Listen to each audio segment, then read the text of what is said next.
presentation. We'll have a presentation on just briefly introducing QoS, and then both the ZEUS mid-scale infrastructure project and also Nexus, which was a mid-scale infrastructure project also funded under the same program. So the director of Nexus, Professor Robert Baker, will just give an introduction of that. Then we will have some time for questions. So for this, so please, I think to limit bandwidth usage, if you could mute your video, even though I do love seeing everyone's faces, just because we've got so many participants. And if you have questions, then put them in the chat window, and a moderator will help deal with them at the end. And we also have some answers to questions that were previously submitted and also that were asked in the previous webinar, so we can present all of those. So to start, just a bit of the history of the Gerard Mourou Center for Ultrafast Optical Sciences. QoS, as it's known, was founded by Gerard Mourou, who's pictured here, receiving his Nobel Prize with Donna Strickland. He moved to Michigan in 1988 and founded QoS. It was originally an NSF Science and Technology Center, and then it became an NSF Physics Frontiers Center as part of Focus. And then since 2001, it's been supported by the College of Engineering at the University of Michigan as an interdisciplinary research center. One of the highlights was the completion of the Hercules laser in 2007, which in 2008 demonstrated a world record intensity of 10 to the 22 watts per square centimeter and was revolutionary in its time. And it allowed us to move from a realm of atomic physics and plasma physics into ultra-relativistic plasma physics and many applications over the last decade or so. In 2019, in honor of Gerard Mourou's Nobel Prize and for founding QoS, we renamed QoS to be the Gerard Mourou Center for Ultrafast Optical Sciences. And the next hopeful item on the timeline of significant events will hopefully happen in 2023, which will be the completion of the ZEUS laser, which will allow us to enter a threshold of a new physics regime where quantum effects become important in plasma physics. Just a quick sort of outline of where things, the status of lasers in the world. So this is a map of the world, and each one of these dots represents a high power laser system as the landscape was in 1997, when all of a sudden the first petawatt laser was built. But as you can see, things were a bit sparse then. Fast forward to 2011, and then 2019, and the number of these ultra high power laser systems around the world has proliferated. But the balance of these has also changed. By far the greatest number are now in Europe, and in terms of the highest powers lasers, these are in Europe and Asia. This did not go unnoticed in the US. So in 2018, there was a National Academies report which called for renewed research in ultra-intense lasers and science in the US, and to try and catch up the gap that exists between the US and Europe and Asia. There are a number of recommendations from the National Academy report. These include creation of a broad national network to support science applications and technology of intense and ultrafast lasers. One of the things that came out of that was the formation of the LaserNet network. But another one was the development of an interagency national strategy for large and mid-scale projects, including universities, US industry, and national laboratories. And agencies should create US programs that include mid-scale infrastructure project operations in high-intensity laser science and engagement in research at international facilities. So in response to that report and a new National Science Foundation program in mid-scale research infrastructure that came out in 2018, we proposed the zettawatt equivalent, which is worth emphasizing, ultra-short pulse laser system. And this was awarded $60 million of NSF funding to construct a user facility through the RI1 program. This began in October 2019. And then the NSF intends to fund full facility operation from 2023. So another facility that was funded under this same program was the Nexus facility. So I'm going to turn over to Robert Baker to give a few words about this. Okay, thank you, Alex. So yeah, thank you for allowing me time at the ZEUS webinar to introduce what we think is a complementary project that's going up at Tandem at Ohio State University. So this is the National Extreme Ultrafast Science Center, or Nexus. This is also supported under the NSF Mid-Scale Research Infrastructure Project. If you could go to the next slide, Alex. Okay, so first, we would also like to thank the NSF for the vision in creating the Mid-Scale Research Infrastructure Project, and also for the vision in supporting these two facilities, which are both focused on high-intensity laser science. So as you know, ZEUS is focused primarily on high intensity, and Nexus has the complementary focus of ultrafast. So the goal of Nexus is to produce attosecond pulses at a very high repetition rate that can be used to study electron dynamics in molecules and materials at the highest resolution of time. And so Nexus is going to be the first user accessible attosecond facility in the US. And we see that in these complementary capabilities of the two systems, there's a regional strength, and you can start to envision what could be a foundation of capabilities that could be a US analog to the European Extreme Light Infrastructure Project, which we're very excited to be part of. The next slide there. Okay, thank you. So what is Nexus? So Nexus will be based on a kilowatt class high average power system that will produce 8 millijoule pulses at 100 kilohertz repetition rate with pulse duration down to 8 femtoseconds, or approximately 2 cycles. And the goal of this laser is going to be to drive attosecond, XUV, and soft X-ray generation. And then this light source will actually supply XUV and soft X-ray light to a suite of experimental end stations that will enable various types of molecular and material characterization. So just to highlight a few of these, which will become future user capabilities, there'll be an end station dedicated to attosecond science, and then there will additionally be X-ray absorption spectroscopy, angle resolve photoelectron spectroscopy, some high resolution scanning tunneling microscopy, and laser induced electron diffraction.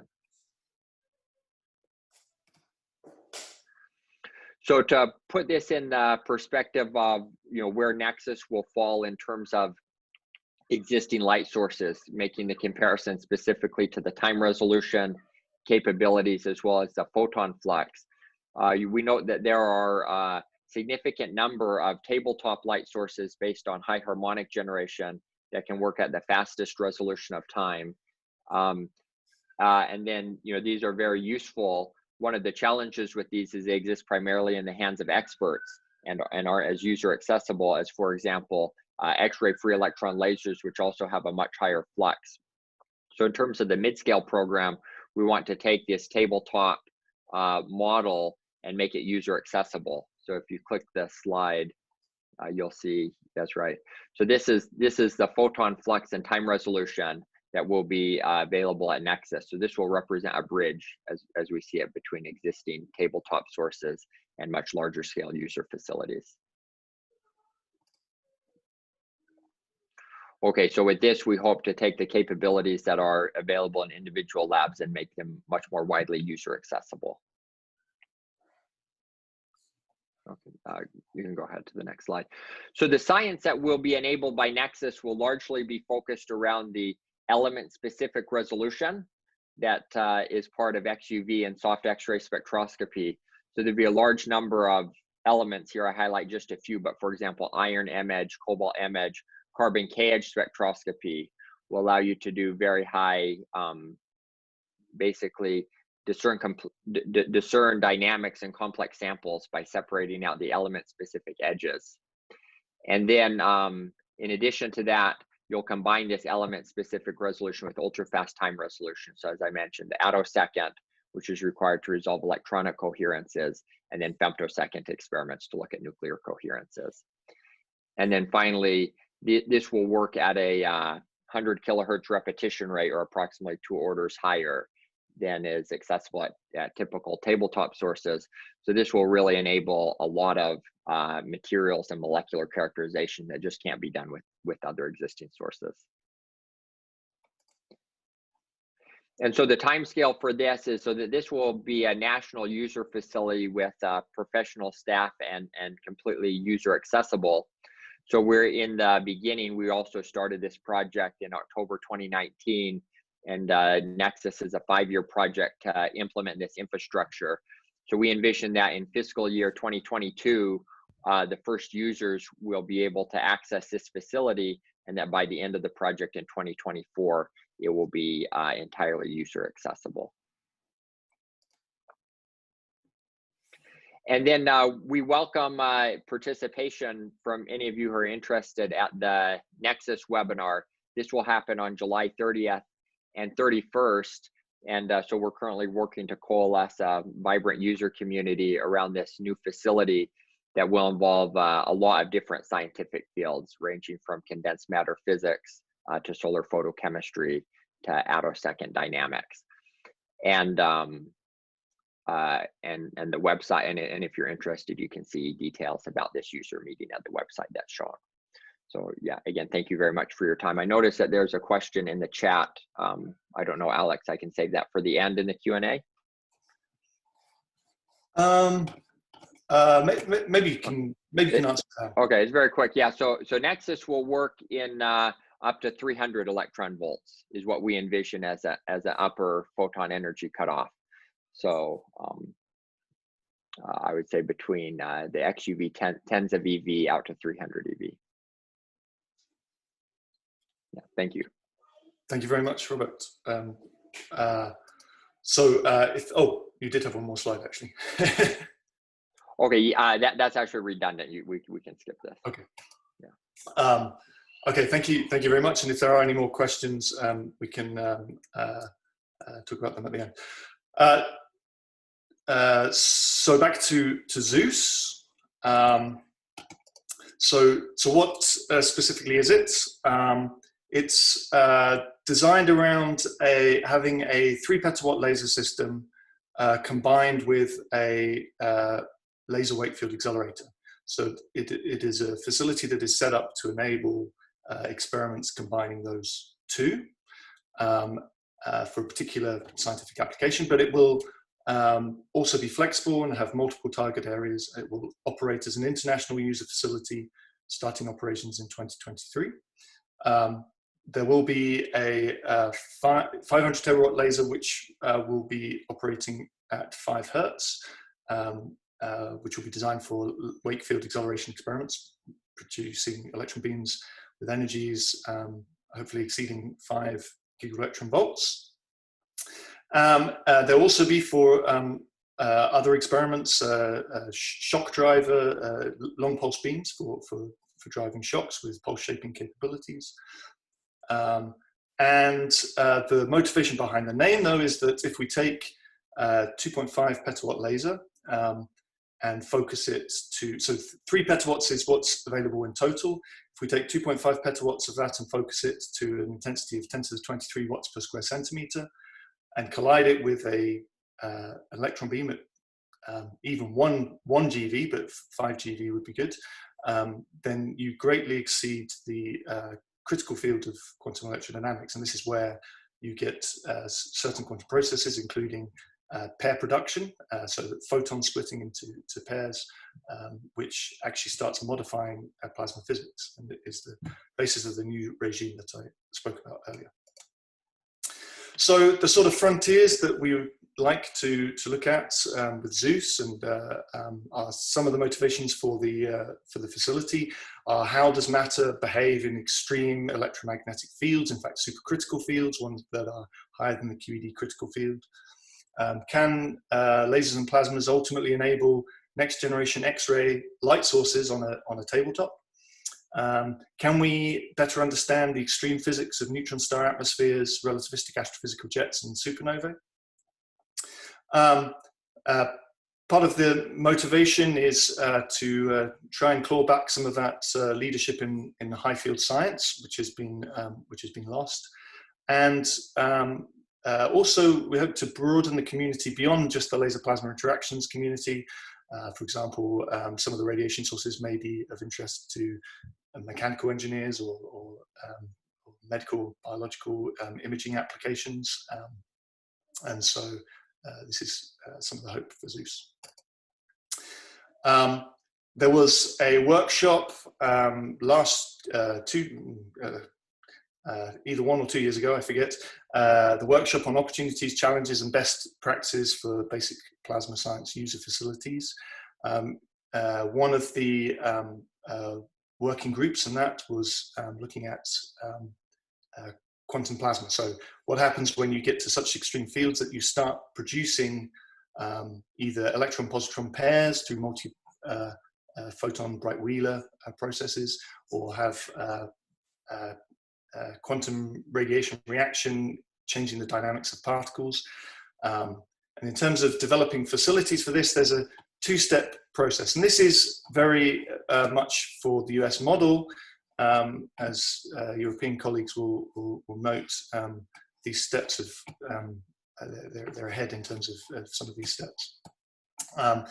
But step one is to produce a 2-beam facility with an electron beam colliding with a laser, and that is because in the rest frame of an ultra-relativistic electron beam, the field strength is not a Lorentz invariant, so it gets boosted to the critical field strength. So this is the easiest way of accessing supercritical fields and seeing some of these effects and producing prolific numbers of electron positrons, hopefully to the point where there will actually be feedback and we can see some of the coupling of plasma physics to the quantum processes. The ultimate dream toy would be a multiple laser beam facility operating at greatly more than 10 petawatts. In fact, 30 petawatts is the sort of entry point that we identified. And this is where you would start getting avalanche type cascades where laser energy is converted ultimately into pairs, and you could produce a prolific amount of plasma just from light, essentially. For us, in engineering units, this factor at the top, if we take the beam energy in GeV times the square root of the laser power in petawatts divided by the laser wavelength in microns, if that is much greater than 1, then the electric field is QED supercritical. And so you can appreciate that with our 2.5 petawatts and a few GeV beam, we should be well into this regime in practice, in principle. So the ZEUS project is led by a management team consisting of Karl Kruszenik, who's the PI and who presented the first webinar, myself, Carolyn Karanz, Igor Jovanovic, Anatoly Maximchuk, John Nees, and Louise Willingale, who are the PIs on the original grant. And we've recruited Franco Bayer to be the project manager for the overall project. He has a vast experience in much bigger construction projects than this one at Ford. And so he is sort of making sure that everything runs like clockwork. Then we have a team of staff working on the construction. So this is the staff for the construction phase. Obviously for any operations, this would have to be expanded. We have Bikshu Hu, who's a research scientist, Young Ma, who's an assistant research scientist, Galina Kalinchenko, who's a research engineer, Sally Klein, who's a research engineer, Pascal Rousseau will be coming as a research engineer, and we have several postdoctoral researchers and graduate students working on various aspects of the construction as well. We have an external advisory board, which consists of people from around the world.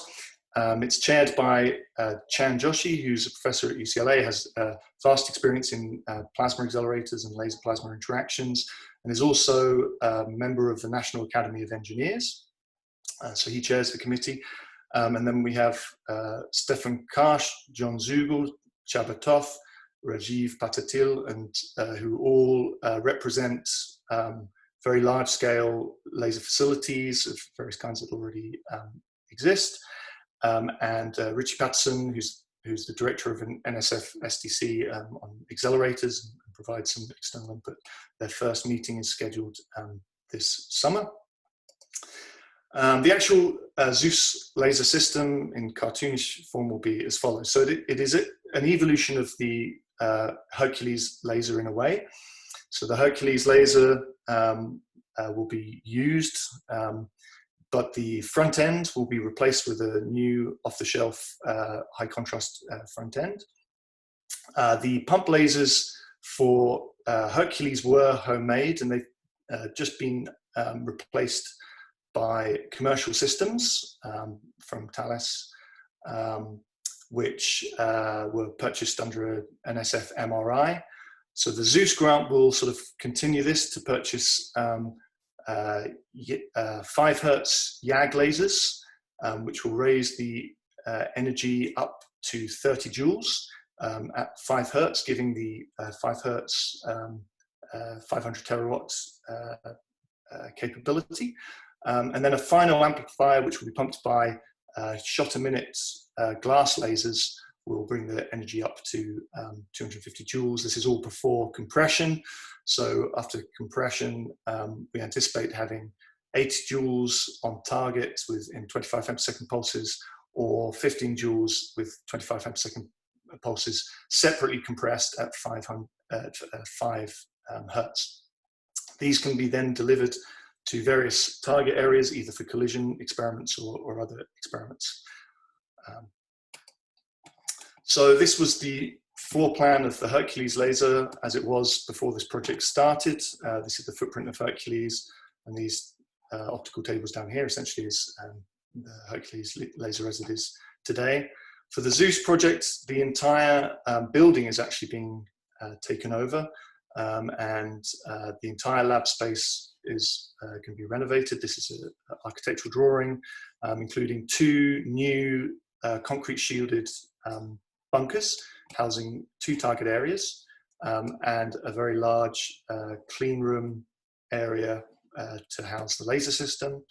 It'll also include user areas. So there's a large user experimental area for control room, laser control room, and target fabrication rooms here in rooms 11 and 10.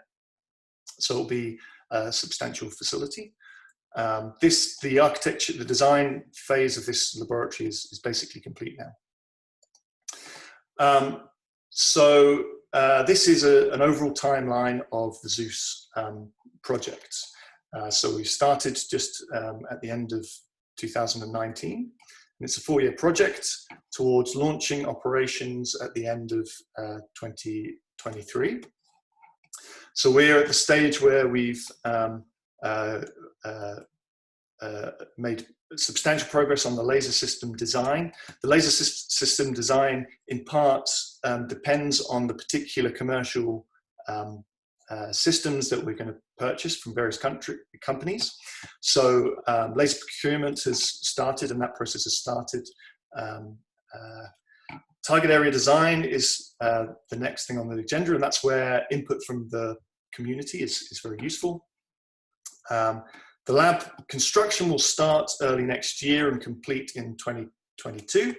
At that stage, we should be able to launch operations in our third target area, which is actually the one we currently already have, the Hercules, one of the Hercules target areas. Target area and laser readiness will be at the beginning of 2023, so we can have some commissioning experiments before launching operation. So just a brief summary of the beamline operational modes. So we have the 2 short pulse laser modes and the long pulse, and the intended combinations are that you could either have 3 petawatts in a short pulse at 1 shot per minute, or you could have 5 hertz operation at up to 500 terawatts, both with the short pulse, or you could combine them, but then of course the pulse from the main compressor would only be 2.5 petawatts, and 500 terawatts would go to the second compressor. And mode 4 would be a combination of the short pulse and the long pulse laser. The long pulse laser will be an additional long pulse laser, but will have pulse shaping capabilities. It will be able to produce top hats, ramp, and other pulses with 100 picoseconds pulse shaping capability, with pulse durations between about 1.5 to 10 nanoseconds and pulse energies up to 70 joules. This is a vertical view of the floor plan of ZEUS, showing the same as the architect's drawing, but there's a few more details, including the target area configurations. There is a gas target area and a solid target area. And over here in room 1, that's the current area we've got, which should be available for operations early. This room marked 07 is target area 1 and contains a target chamber that's designed for experiments with laser wake field acceleration, although it will be somewhat flexible. This beam pipe and these vacuum chambers indicated here are to allow very, very long focusing optics. So it's a 16-meter long focus to get f/70 focusing. And then beam lines will be able to be sent to this target area to give various focusing geometries. A short focal length optic could also be used in here. The solid target area is currently not funded, so the area will be built, but we don't have funding for the actual chamber, so we'll have to apply for extra money. We do have a chamber that we can use, but it will only be large enough for 500 terawatts operation initially. And they're surrounded by 2-foot thick concrete walls on all sides. So target area 1 will have 3 petawatts and 2.5 plus 0.5 petawatt configurations, which will enable the colliding laser experiments. It has capacity for significant shielding, especially in the beamline direction, because there will need to be the addition of substantial local shielding to cope with the 10 or more GeV beams that we could possibly produce. It will have the long beam pipe for an f/70 focusing optic, and will also enable short focusing configurations. Target area 2 will need funding for 3 petawatt operation, will allow half petawatt experiments for short focusing configurations, in other words, designed for ion acceleration experiments and their variants. And then target area 3 already exists and will be designed for high rep rate operation. It's already designed for wake field acceleration experiments, and it may well be able to accommodate short user experiments which use the X-ray source or electron beam source or other sources for secondary experiments, for example, imaging experiments or probing experiments. So this is just a sketch showing some particular configurations, but as you can see from our timeline, this is this is not set in stone, and this user input will be useful for guiding this. So in terms of operations, the current plan is that when we do open for operations, which is not till, at least full operations wouldn't be till 2023, there would be 30 weeks per year available for user access. The rest of the time there'll be substantial amount of time required for maintenance, but also for internal access for the PIs. There'll be flexibility with the number of weeks per experiment.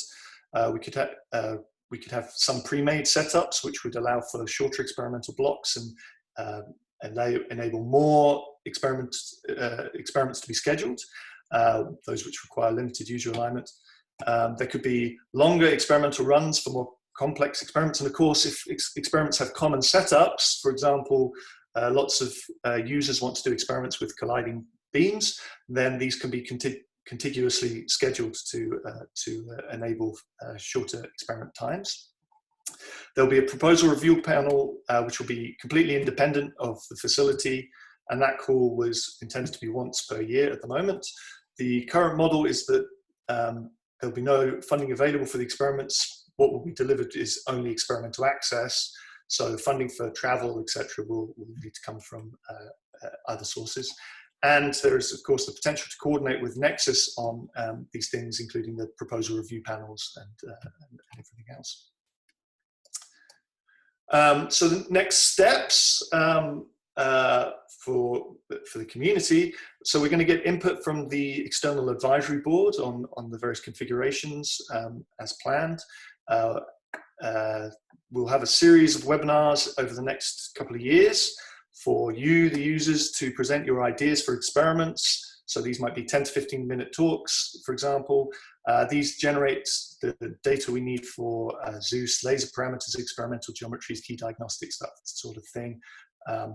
We'll include workshops and white papers on physics that can be studied with ZEUS, set up a user group, executive committee at the very end, before we launch for full operations.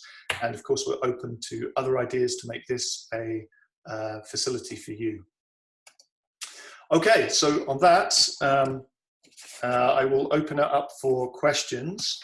And so if you could put questions in the chat window, and I'll go through them. And if there's a pause, then we do have some questions that were asked by previous people that I can go through. So there's a question from Ronnie Shepherd. Will there be phase plates for the long pulse laser?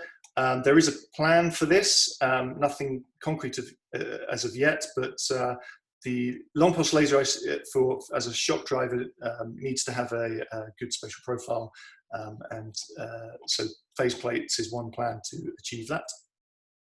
What is the envisaged rep rate of ZEUS full intensity? Okay, that got answered. Although actually there is an extra, so Bjorn asked, what is the envisaged rep rate of ZEUS full intensity two-beam interactions? There is just one additional detail which we haven't decided, and this is where it would be good to have feedback from the community, and it also we may be limited in terms of the technical feasibility, and that is we could have a mode where we have the 2.5 petawatt at 1 shot a minute and the 500 terawatt at 5 hertz into the main chamber, which would enable optimization and alignment of the laser wake field accelerated electron beam at 5 hertz, and then to introduce a shot from the high power laser. But that is a potential mode. It may be technically not possible. But that's the sort of thing to think about.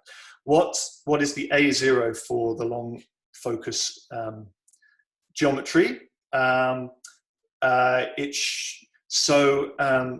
It should be A0 of 4, because I think the F70 is designed for matched conditions for laser wake field acceleration, as detailed in a paper Liu Physical Review Special Topics Accelerating Beams 2007. These matching conditions should give stable propagation if it's A0 is 4. But I have to say I have to check that, double check that. I would suggest planning, Pierre Gaudin says, I would suggest planning right from the start the integration of ZEUS with a 1 megaamp pulse power driver. The driver could easily fit under the chamber and allow combined experiments between the high power lasers and pulsed power? That is a good question, and I will actually just go forward to a question that was related to this, that was asked this morning, although I have to find it.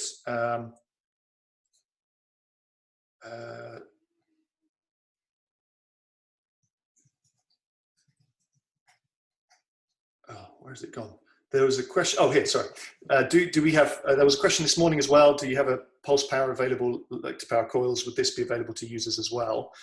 So that's a very nice capability. We don't have funding for a 1 megaamp pulse power driver, but it would certainly be an enhancement to the capability. So that is a good suggestion. We do have research scientist Gennady Fixel, who has developed in-house pulsed magnetic capabilities up to 30 Tesla. Integration of this type of technology may be possible with the target chamber. For other pulsed power systems, this may be possible in the future, but would need further funding and user interest. So we have a question from Nicholas Murphy. Will experimental results be made openly available, perhaps after an embargo period of 1 to 2 years to facilitate scientific reproducibility? That is a very good point. We are, I'll be honest, quite far away from developing codes of practice for users for experiments. There's a lot of work to be done on that, but we have actually made a start on a document for codes of practice for operations. This is a good point, and this is a philosophical question for us to talk with you, the community, as we go through. From Hiroshi Sawada, in a 2 petawatt beam experiment, would 2 gas jets or cells be available? So just to be clear, we can only deliver under this current configuration a 0.5 petawatt with a multi-petawatt, not 2 petawatts. But 2 gas jets or 2 gas cells is certainly feasible. We haven't developed a plan for that. This is where user input will be very good. So I encourage you to submit white papers or talks to our future webinars on experiments. From Tony Raymond to everyone, any plans for what diagnostic capabilities will be available? As I say, this is where we are seeking input from you, the community. We obviously have an idea, we have a plan for what diagnostics we need for everything that we are interested in, but this is an open facility for you, the community, so we will be organizing a series of workshops and encouraging white papers to get input, which will help us develop a plan for diagnostics. From Brian Krause, roughly what will be the typical temporal contrast on the full 3 petawatt beam? I'm going to, I think it will be, it'll be 10 to the 11 off the top of my head. I'm going to consult with John Nees, the research, or Tolly Maximchuk, the research scientist. That's without plasma mirrors. We don't have plasma mirrors planned for the 3 petawatt beam until there's additional funding. So it would just be the native contrast, which, so if John Nees or Tolly are there, could you answer? Sure. The contrast that we should have delivered from the laser and the front end should be, I'd say 10 to the 11 is what we're bargaining on from the front end, and we shouldn't destroy that as we go through the system. Then in solid target experiments with a lower energy, that's where we would use plasma mirrors. Thank you, John. From Siegfried Glenzer, what is the bandwidth of the laser? Any chance for a flying focus? I think the bandwidth is 60 nanometers. Again, John Otolia, that's correct, right? Yeah, in general, the final output pulse should have a full width half max of in the vicinity of 60 nanometers. So any chance for a flying focus? I don't know the answer to that off the top of my head, but I'll look at that. yeah, we will look into that. Or unless, John, do you have an answer whether we can produce a flying focus? It's too early to say. That's what I don't really know. From Ronnie Shepherd, will doubled light be possible? Well, I can actually refer to this precisely. The answer is that we will try to have 400 nanometers light with the 500 terawatt beam, because that's been demonstrated before. But just getting doubling crystal for the 3 petawatt laser is a bit of a challenge. So certainly it's not something that we would look for in the first year of operation. The follow-up I'd have is, we were assuming that the question was referring to the short pulse, but Ronnie, was it the short pulse or actually the long pulse you were referring to? Okay, the short pulse, yes. Okay, we still have a bit of time, so while while you're thinking of additional questions, I'll just go through some of the questions that were submitted. So just since we were answering Ronnie's question, another question that Ronnie had was, is there a setup space available for pre-experimental preparations? Yes. So as you can see from the plan, we have 3 experimental areas. So all of this depends on what funding is available and so on. But in the ideal situation, we would be able to run the 3 experimental areas, which would mean that laser could be delivered to one experimental area whilst setup was occurring in another one or even 2 of the target areas. So by doing this, each experiment could have an allocation of setup time followed by full laser power, and that would obviously increase the amount of experiments that we could support with the facility. So this would be a good thing all around. But as I say, this is very contingent on getting additional funds for the second target area, and also sufficient funds for operations to actually operate in this mode. So while you're thinking of more questions, just a few more. Will ZEUS have Thomson parabolas that will enable studying the p-boron 11 reaction, as has been recently reported by Jafrida? Yes, we will have, this was submitted by Tom Melhorn. Yes, we will have 2 Thomson parabolas with MC detectors, so these already exist. The note was, though, that the alphas look like fully stripped boron because of a similar charge to mass ratio on the Thomson parabola. So this might be a difficult measurement, but it's certainly possible. Okay. So there's a question in the chat window from Brian Krause. I think this question is on the slides. Will there be motorized stages for high rep rate solid targets? Now there'll be motorized positioning stages, but maybe the question is more about enabling high rep rate, so rotating targets or sliding targets to enable high rep rate operation. This is something that we have considered, but there is no concrete plan for. Again, this is where development of this can be motivated by input from the community.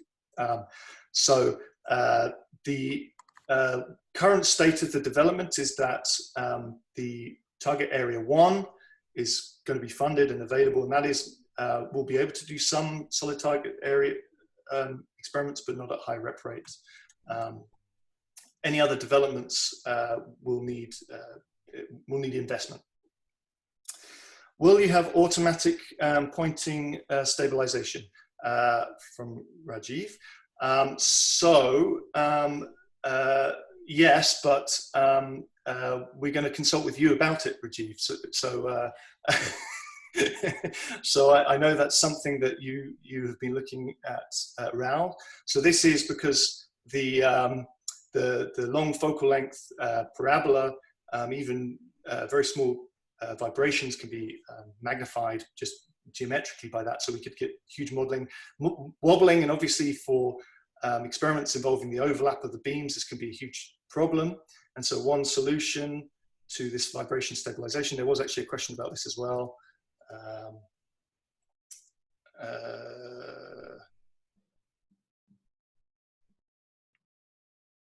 But the answer is that we are intending to try to develop some active stabilization for the long focal length in particular. From Nicholas Murphy, are there shared data standards and formats that will be used by ZEUS, Nexus, and similar facilities? That is not something that we have considered, but it could be a good idea. One thing this relates to is high rep rate operation, where we will need to handle data streams at a high rep rate and store it and even distribute it, which we need to develop a plan for. We don't have a concrete plan at the moment. Obviously, similar problems will be faced by other facilities, including Nexus. So actually having some sharing of standards is a very good idea. Thank you for that suggestion. Okay. If there are no questions in the chat window, and we've still got a bit of time, I'll just go through some general facility questions. There's a question, is there a facility resource or frequently asked question page? So we're in the early stages of designing the system.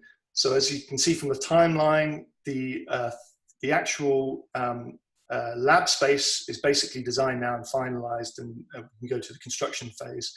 The laser design is completed, but the details depend on the procurement and which companies the specific laser pump lasers come from, and other components. And things like diagnostics and the target area is going to come from you guys. So user input to this is very important, and we'll add this timeline to the website to show this planning process and give more details about future webinars. There was a question about the limit in stretching the short pulse. If someone wanted to have a choke pulse, and it will of course be possible to detune the compressor and produce choke pulses of a few 100 femtoseconds or even more. There was a question, this was the question I was looking for, that relates to Rajiv's question. How well are the 3 petawatt and half petawatt beams synchronized and pointed? So one of those has an easy answer, the second does not. The 2.5 and 0.5 petawatts ultimately is split from the same source. So actually the timing synchronization should be good. We may have some small drifts, but you'd expect it to be good to within a pulse length. For the pointing stability, this could be an issue. We don't know.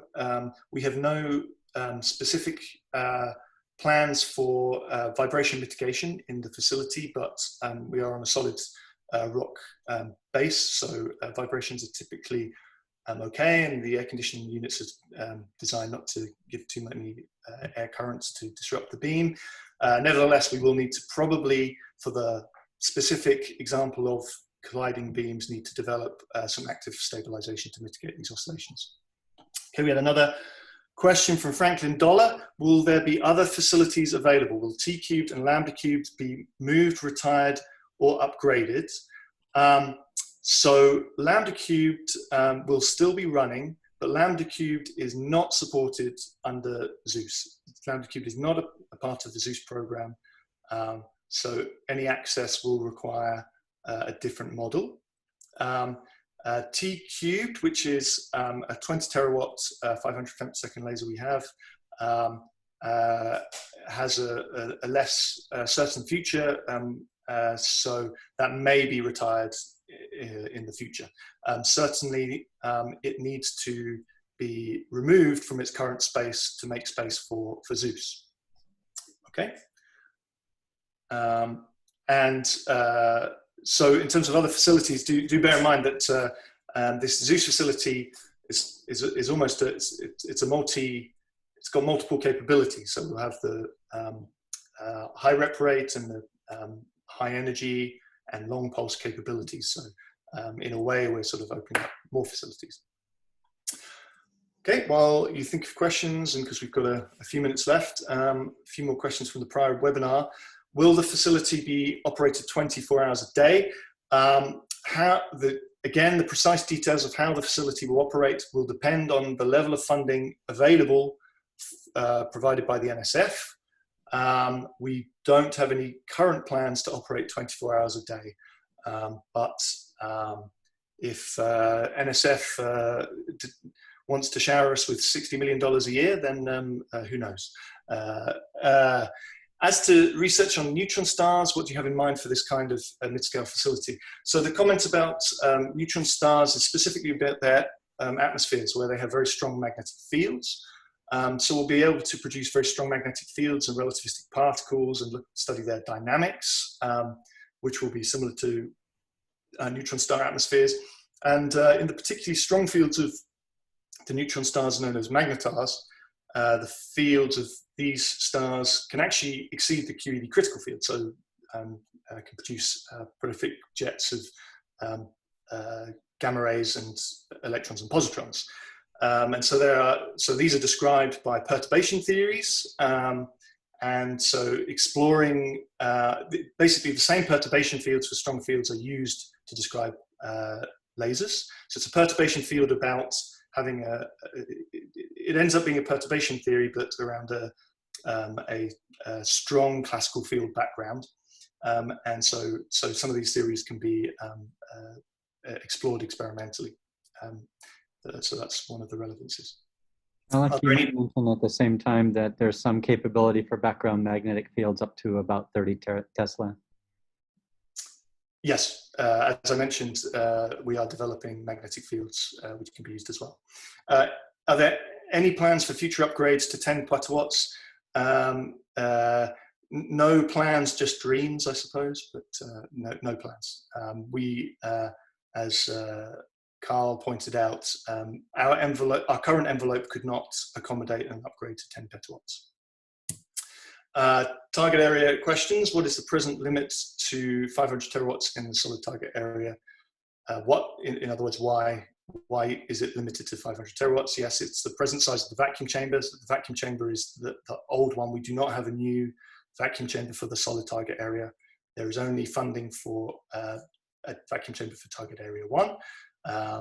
So the solid target experiments, until there's additional funding, we'll need to basically use the facilities that were available for the Hercules laser, which are designed in size for 500 terawatt operation. Will the long pulse be available in the solid target area? Yes. Will the long pulse beam be available in target area 1 only? No, it will be available in both 1 and 2. It will probably not be available in target area 3, which is the high rep rate one, just because it seems unnecessary to have a 1 shot a minute or worse long pulse laser combined with the high rep rate capabilities if it's available in the other target areas. What's the limit on shielding? Will neutron generation be allowed? So the shielding has been extensively modeled, and the most significant issue for shielding is actually 10 GeV electron beams.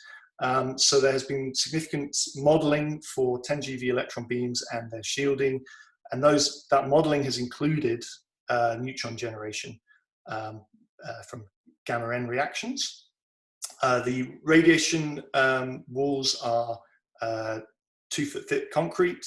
The dose calculations have included neutrons in those calculations, and the dose calculations are calculated for safe levels to people outside of the areas in any configuration.